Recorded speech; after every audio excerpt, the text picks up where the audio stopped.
સરંબડામાં જનતાની રેડ ગેરકાયદે રેતી ચોરી સામે ગ્રામજનોનો આક્રોશ।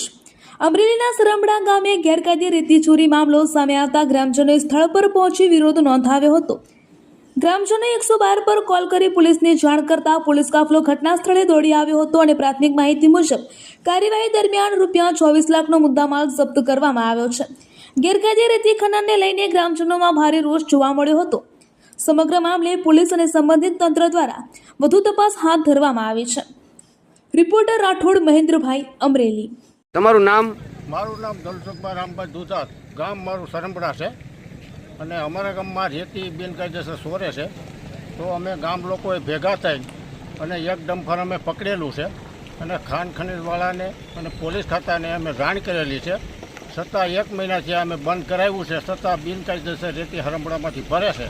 તો એને માટે અમે કાર્યવાહી કરવા તમારી પાસે વિનંતી કરીએ છીએ। છતાં નામ શું છે? ભરતભાઈ બાવચંદભાઈ વોરા, તમારું ગામ? સરંબડા। શું બનાવ બન્યો તો અહીંયા? 112 બોલાવી વેકરો નદીમાં ભરવા બાબતથી, એટલે પછી ખાન ખનીજ વાળાને બોલાવ્યા, ડમ્પર પકડવાનું છે ક્યાં ડમ્પર ક્યાં ભરાતું હતું? નદીમાં।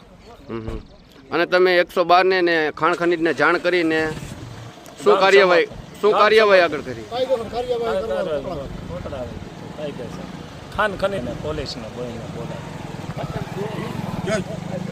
ગાડી અમે વેકરો ભરાતો હતો, ખાન ખનીજ ઓલા ડમ્ફર ભરાતું હતું, અમે ભાડાનું ખેડૂત ભાઈઓ બધા ભેગા થયા એટલે અમે 112માં ફોન કરેલો, ખનીજ ખાતાવાળાને ફોન કરેલો અને કાયદેસરની કાર્યવાહી પકડાવે।